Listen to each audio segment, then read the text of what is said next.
and welcome back to the Colour Cave, where we like to play with art stuff. My name is Jem, and you'll see something that might be familiar to you if you usually watch my unboxing videos. I have here the Bristol Board paper that came in the last Scrawlrbox. It is manufactured by Frisk.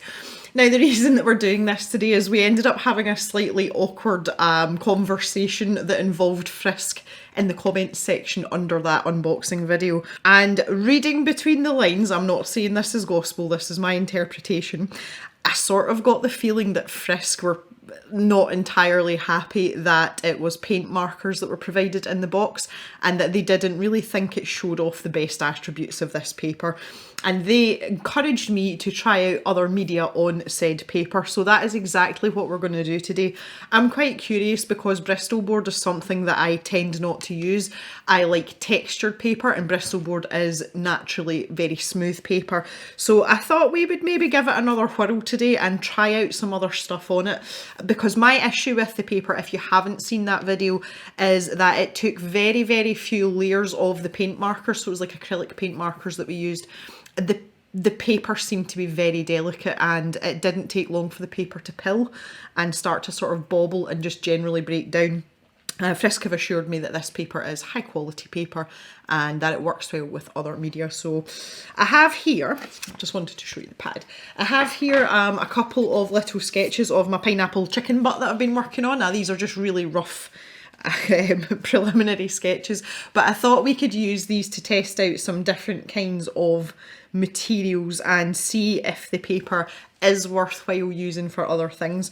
So the first thing that I want to try that I'm curious about is coloured pencil, because I do know people that use Bristol Board for coloured pencil, and it's not something that I can really get my head round, to be honest, because I like texture, blah blah blah blah blah. So I've got some Polychromos pencils here, so artist grade pencils, and I just want to try and see what happens. And as suspected, I mean, the pencil's going down pretty well. It feels a bit slidey under my hand, you know, it's like, oh, like a little pair of ice skates on. I just want to see if we can get some layers and some depth in here with our little buddy. And to be truthful, aside from it feeling weird, it's actually layering up pretty well. That's taking the pencil quite well, actually. Oh, okay then. Let's try on a larger area, so I'll maybe try on the pineapple part here. So I think I'll start with this. I'll start with the cadmium orange. Now I'm not pressing very hard at all, and there's quite a lot of pigment coming off there. I have just used a standard HB mechanical pencil to sketch these out.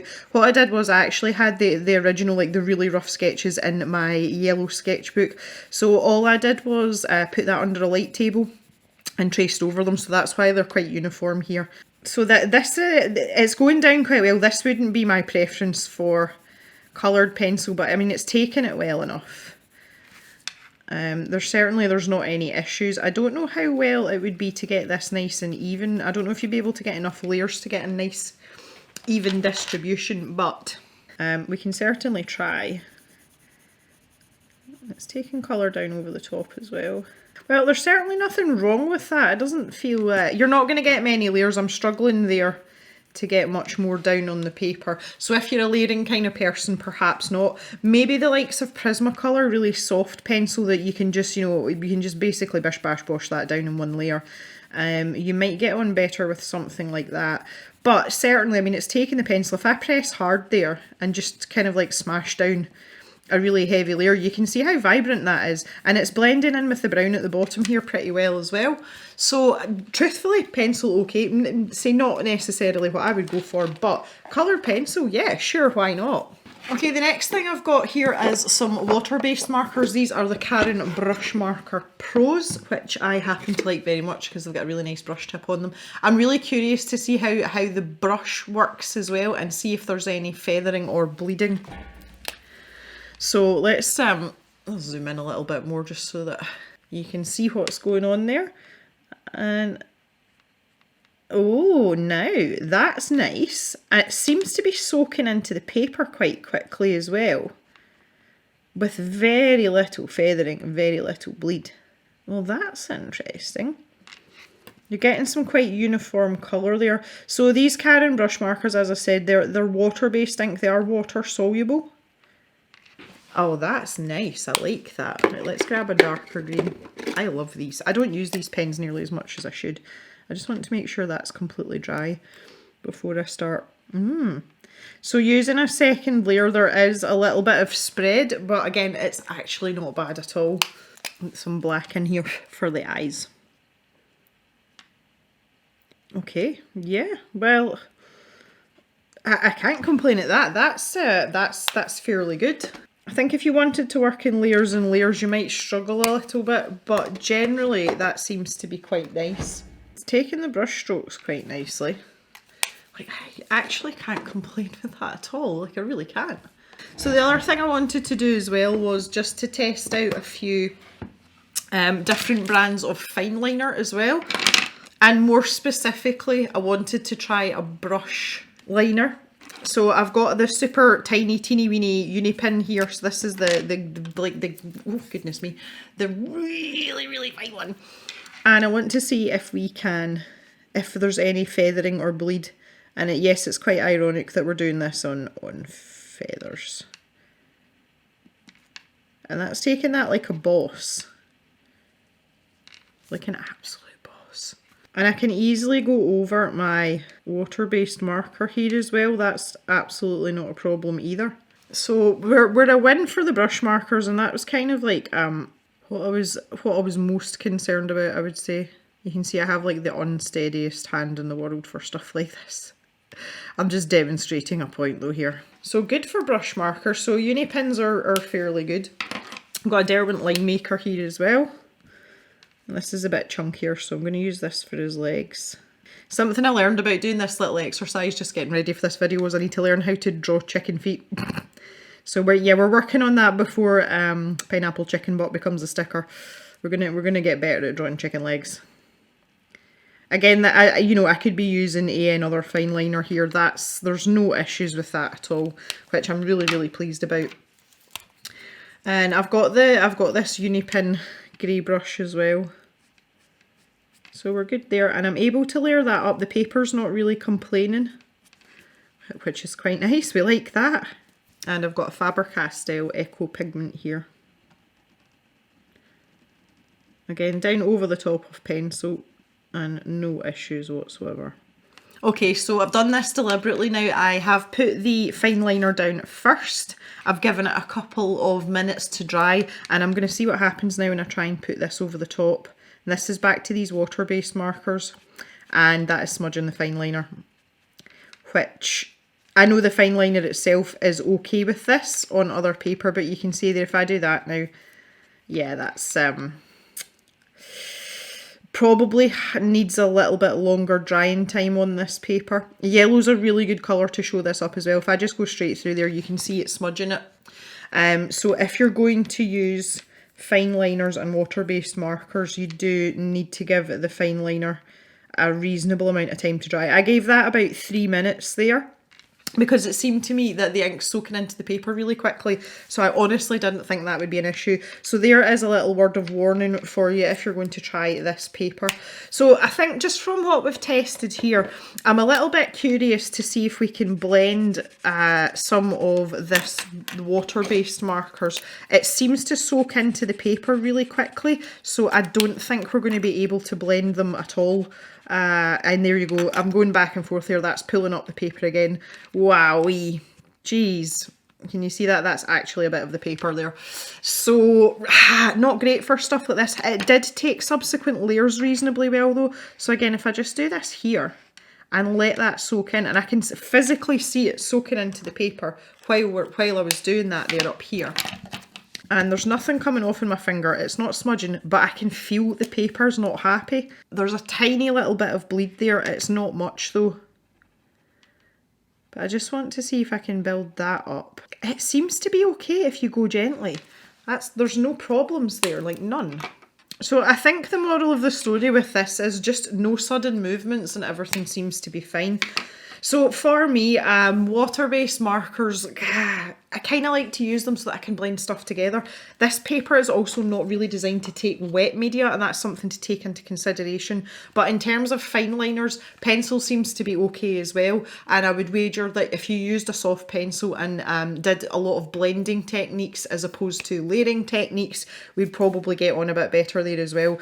And I think just to figure that point out, I'm going to go and grab some Prismacolor pencils and just try it out. If you want to use water-based markers, I think for more illustrative designs, you know, like kind of like more cartoon type animation style illustrations where you've got a lot of block colour and you're not trying to create realistic blends, I think that this paper would be okay for it. Definitely no heavy-handedness though, absolutely, that's a clear and a very big no-no indeed. And if you're going to use fine liner and then ink it afterwards, give the fine liner plenty of time to dry. Right, let's grab some Prismacolor pencils. What have we got here? Haha, Sunburst Yellow. Right, my little dude. Gonna grab myself a little bit of green. So again, I'll use kind of like the similar colours like I did here, but I'm kind of curious about this. Now straight away, I'm getting a much more uniform colour on that first, like that very first pass of pencil. So if I put my brown in down the bottom here, and I'm just like basically going to smush these together. Oh yeah, look at that. Look. Okay. Soft pencils on Bristol board paper for sure, for the win. And that feels much nicer to use as well. I'm not getting that sort of really slidey feeling that I was getting over here with the Polychromos pencils. Now obviously Prismacolors are like, they're really good pencils for blending anyway. That's why people like them, because they're really soft, they're really easy to blend. But that's particularly nice. We're still getting good pigment load on the paper as well. And I am scrubbing back and forth here, obviously because I'm blending, and the paper's like, yeah, whatever. So there we go. Some nice soft coloured pencils. I've got a nice bit of texture there, a nice bit of blending. So that is an absolute and definite thumbs up from me. I just want to try and incorporate another colour here, basically just for fun. Because why not? I think you would maybe get away with this with the likes of Derwent Colour Soft pencils and possibly Arteza pencils as well, Castle Art pencils, although the Arteza and the Castle Arts being mid-price pencils, you might not get the same colour payoff on this paper, but that is so smooth, like that's lovely. So I'm really enjoying that, and I would recommend it highly if you are very much a blender. If you like to do a lot of smishing with your coloured pencil, then this paper is going to be delightful. And that is literally taking seconds. It's taking like 2 layers, and you can press quite heavily and everything is absolutely tickety-boo. And I'm getting a really even colour, and you can see I'm going back and forth really quickly here, putting a little bit of pressure on. Now obviously you will wear down your pencils quite quickly, but most people that use Prismacolors are kind of resigned to that anyway. I've taken a fair chunk off the tip of my pencil there, but that's absolutely fine. See, that's to be, like, it's almost to be expected. Let's fill in this little dude's bit under his chin here. It's like, this is making me want to finish this. It's like, yeah, let's keep going. I am much happier with the softer pencils, much better than our oil-based, slightly harder pencils. So there you go, good job. I have got some acrylic ink here. This is the Artful acrylic ink. I really like it. Plop a little bit out there. So I just want to see what happens here. Again, really for drying times, whether we can layer this up, it feels nice on the paper. So I'm going to use some water, and it's just to clean the brush. I'm not actually going to load the brush with any water. So I'm just, I've just got a little paint puck with some water there, because this is water soluble, although it's acrylic ink. When it dries, you can't do anything with it. So just make sure my brush is really clean, and then wipe it off on a damp rag. And yeah, well, it soaks in so quickly, so quickly. Just going to grab some pink here now. And again, paper's coping not too bad with that actually. Now, just with a damp brush, I can actually blend the acrylic ink into each other. It is mixing together on the paper, albeit very slightly.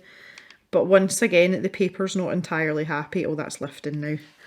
Okay, so yeah, wet media is kind of like a no-no with this, which I sort of expected, to be honest. I've also got some Winsor and Newton drawing ink here as well. I'm going to have like a multicoloured chicken. Right, I need to get a bit of a better brush for this. Let's not use a super posh brush. I'm going to grab one of my little sea white brushes. These are synthetic brushes. I use them for watercolour, but they can be used with most things. They play nice with most things. So I want to use it in concentrated form first of all. It looks so pretty on the end of the brush. So we're now going to have a blue chicken. But I just want to see again how it goes down on the paper, how it soaks into the paper. And see, that's really nice. I like that because it's a smooth surface. And I'm able to brush back over that and the paper's not bothered. Now, this was my primary concern about this, was that I actually just got the feeling that this paper was just too delicate for its own good. But the fact that I'm able to do this with a wet media. So what I'm going to do now is I'm going to take a little tiny bit of this drawing ink and I'm going to water it down. So there's going to be a really, really high water content in this. My contraband pipettes. Stole them from work. Shh. Right, so here's a watered down drawing ink, and I'm able to spread that over that whole area without too much hassle. And let's see if we can drop in just a little bit. Yeah. So that's really nice. Let's see what happens up here. Will I do the scrub test again? Yeah, so basically no scrubbing because you can see the texture there. Again, I'll zoom back in, that'll probably help. Can you see the little grainy parts coming up? That's the surface of the paper, and you can see the darker spots there, that's bits of paper. So basically, yeah, my conclusions from earlier were right enough. I'd like just don't go scrubbing hard, and you get on pretty well with this paper. I kind of want to finish this little dude's body now though. So even though there's quite a high water content in that, there is a tiny bit of buckle in the paper. Again, this is not meant to be used for wet media, but if you wanted to do something like this, you know, if that's your art style or your illustration style, you can totally get away with this. I would say probably using a water brush, you know, like a pen brush, where you can control the rate of water if you are wanting to ink in some of your illustrations. That would probably be quite a good way to go. Again, though, I'm quite happy with this little synthetic brush. Can put that in while it's still wet. Look, yeah, that's fun. Inty's pantaloons, as my mum would call them.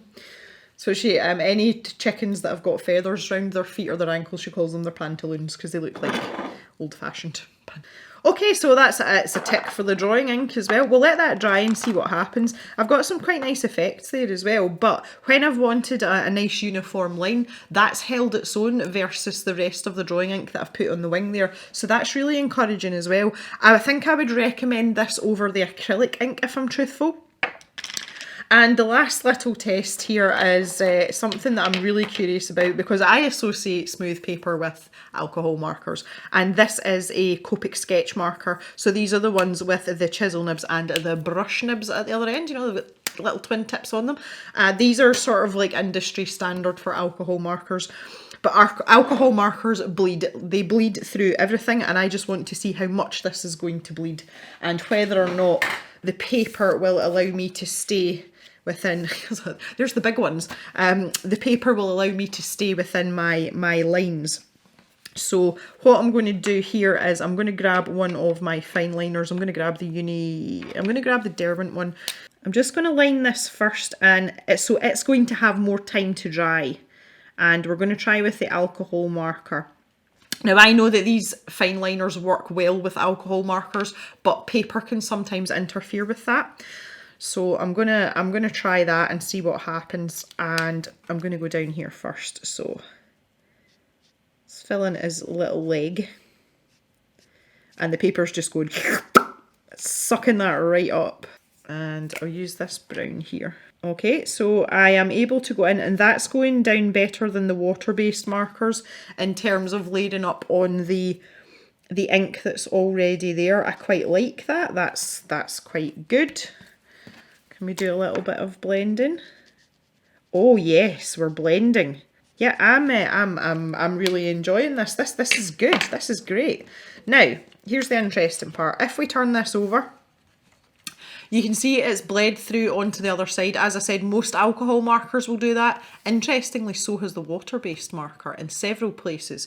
So you are going to get that bleeding through onto the opposite side. But more importantly, I've sat this down on top of this sheet of paper and there's nothing there. So it's not actually transferred onto the sheet underneath. So it means if you're using it in a pad, you don't have to worry too much. I would still put something in behind it, but it stayed very much within its lane in terms of my line work, even despite my line work not being that accurate.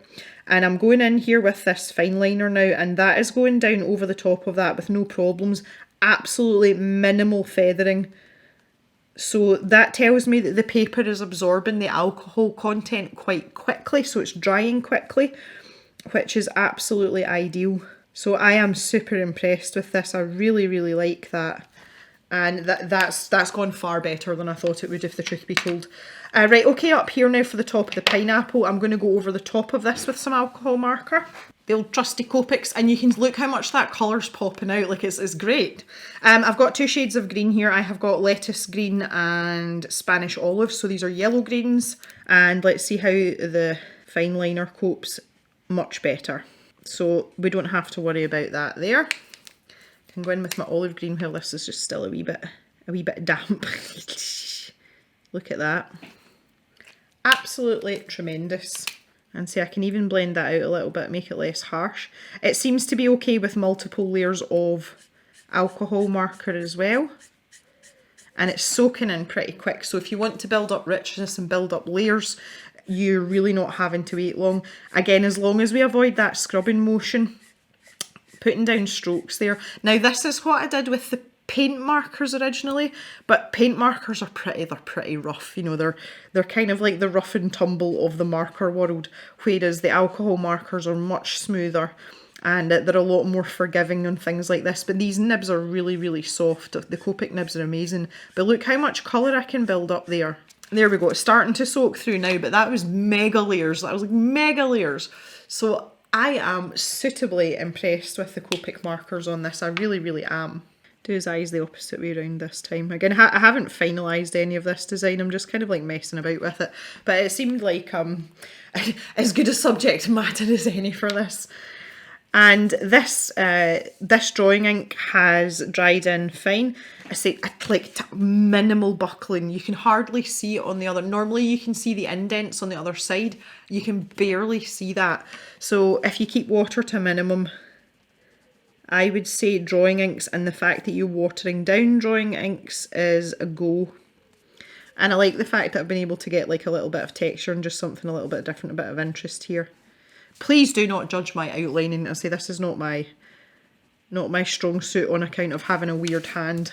If I am outlining something, I have to really take my time and like deep breaths and, you know, like warm up my hand and stuff, which is why I don't do it very often. But I just feel like our little dude here needs finished off. Again, even putting that fine liner down on top of the pencil, which now bearing in mind we mashed that pencil into the paper pretty heavily there, and the paper's like, yeah, whatever.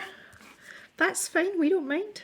And I feel like we're getting, because I don't know what it is about the paper, this isn't very scientific, but I just feel like the colours are really popping out, and I think just because it's bright white paper, but because the application of the media to the surface, because it's smooth, we're able to get really, really rich colour, even when it's watered down.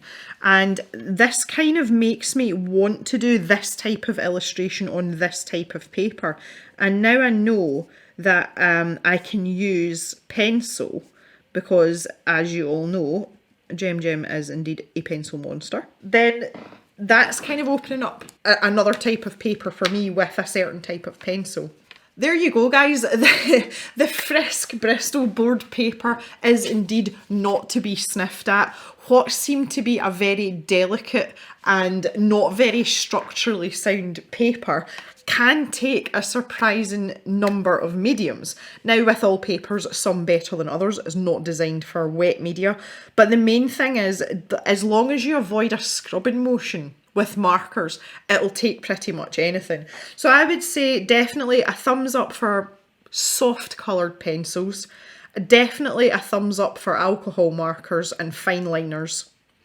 And a thumbs up as well for water soluble drawing inks. That was particularly pleasurable. I quite enjoyed that. I would steer away from acrylic inks, and I would also steer away from water-based markers. We had far better success blending with alcohol markers than we did with the water-based ones, and the water-based ones just seemed to really want to go for the paper, and there was that little bit of bleed. So it's obviously taken longer to soak into the paper than the alcohol markers, which makes sense also. So that's my recommendations. I would just like to thank Frisk for kind of giving me a push to say, oh, please, you know, please go and try something else with this paper. I'm really glad that I did. And it's come up with some quite interesting results here. And it's always good when I get to play about with Mr. Pineapple Chicken Butt, so why not? I would love to know your thoughts on this paper and whether or not you have tried other mediums on it too and what you thought of that if you did. For me, I will definitely be using this paper again, but I will be steering clear of acrylic anything, and definitely not paint markers. Much more fun with these kind of things. So that is it for today, guys. I hope this has been mildly interesting for you. I've enjoyed myself very much. It's not very often I sit with all these different types of supplies around me. So yeah, thanks for coming and hanging out. Really appreciate it. And I will see you back in the cave next weekend. We're still sticking with weekly videos just now while I nurse my elbow. So there will be a video next Sunday for you as well. So take care, everyone. Have a great day. Bye bye for now.